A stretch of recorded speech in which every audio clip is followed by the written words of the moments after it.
राष्ट्र का सर्वोच्च धर्म होता है उसकी सुरक्षा।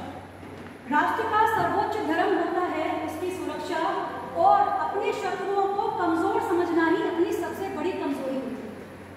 सुरक्षा के मसले पर हमेशा सावधान रहें, क्योंकि शत्रु कभी चेतावनी नहीं देगा। प्रस्तुत पंक्तियां आचार्य चाणक्य के द्वारा देश की सुरक्षा के बारे में कही गई हैं।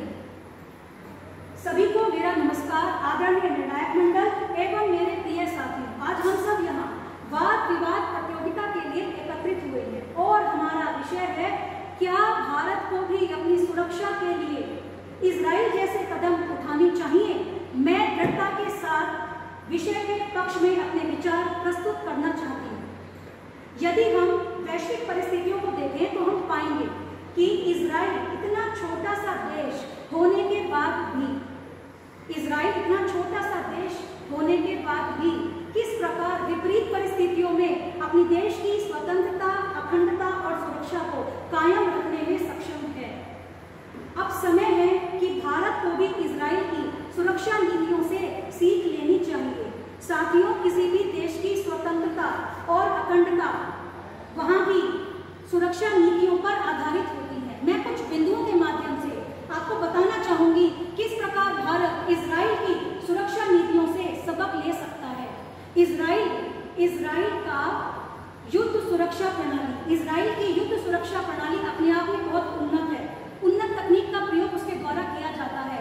उदाहरण के लिए आयरन डोम मिसाइल सिस्टम ऐसी तकनीक है जिसके माध्यम से इजराइल आकाश में ही रॉकेट और मिसाइलों से होने वाले हमलों को नष्ट कर देता है।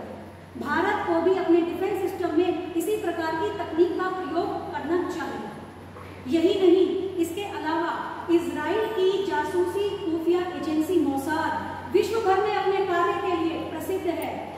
मोसाद अपने दम पर बहुत से सफल ऑपरेशंस को अंजाम दे चुकी है और अब समय है कि भारत भी बिल्कुल उसी प्रकार अपनी सुरक्षा एजेंसियों रॉ और आईबी को इसी प्रकार से प्रशिक्षण दे, ताकि भविष्य में होने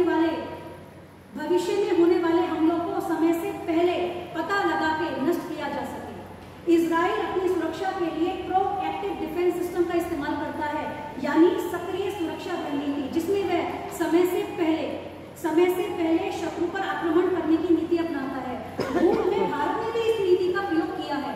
सर्जिकल स्ट्राइक और एयर स्ट्राइक किसी से भी छुपा नहीं है। भारत को इसी तरह के कदम आगे भी उठाने चाहिए। यही नहीं, नागरिक सुरक्षा कानून, इजराइल का नागरिक सुरक्षा कानून सभी देशों में प्रसिद्ध है। आपातकालीन स्थिति में नागरिकों की सुरक्षा कैसे की जाती है, ये इजराइल से सीखने की जरूरत है। हवाई हमले के दौरान इजराइल सायरन तकनीक के द्वारा नागरिकों की सुरक्षा करता है।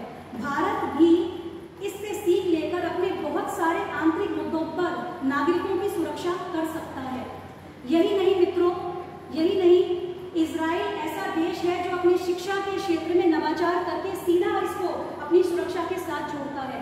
इजराइल में शिक्षा में नवाचार को महत्व दिया जाता है, जिसके माध्यम से बच्चे तरह तरह के सॉफ्टवेयर बनाना, प्ले स्टोर पे तरह तरह के ऐप बनाना सीखते हैं और बाद में इसको सुरक्षा के लिए प्रयोग करते हैं। यहाँ भारत को भी सीखने की जरूरत है किस प्रकार स्कूलों में नवाचार प्रणाली का प्रयोग करके उसको देश की सुरक्षा से जोड़ा जा सके। यहाँ खास बात यह भी है कि इजराइल नवाचार को न केवल प्राथमिकता देता है, अपितु उसमें निवेश को भी बढ़ाता है और निवेश को सीधा देश की सुरक्षा के साथ जोड़ता है। नवाचार पर इजराइल अपनी जीडीपी का 4.02% खर्च करता है, जबकि भारत की यह दर मात्र 2.18% है।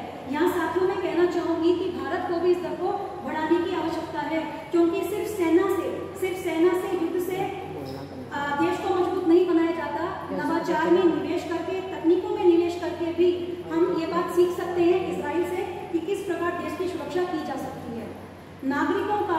इजराइल में नागरिकों का सेना में शामिल होना अनिवार्य है। इससे नागरिक न केवल देश की सुरक्षा में अपना योगदान देते हैं, बल्कि आत्मरक्षा को भी मजबूत बनाते हैं। यहाँ भारत को भी ये सीखने की जरूरत है किस प्रकार नागरिकों को सैन्य दल में शामिल किया जा सके, ताकि हर व्यक्ति न केवल देश की सुरक्षा में अपना योगदान दे सके, अपितु अपनी आत्मरक्षा के लिए निर्भर हो सके, खुद पे निर्भर हो सके।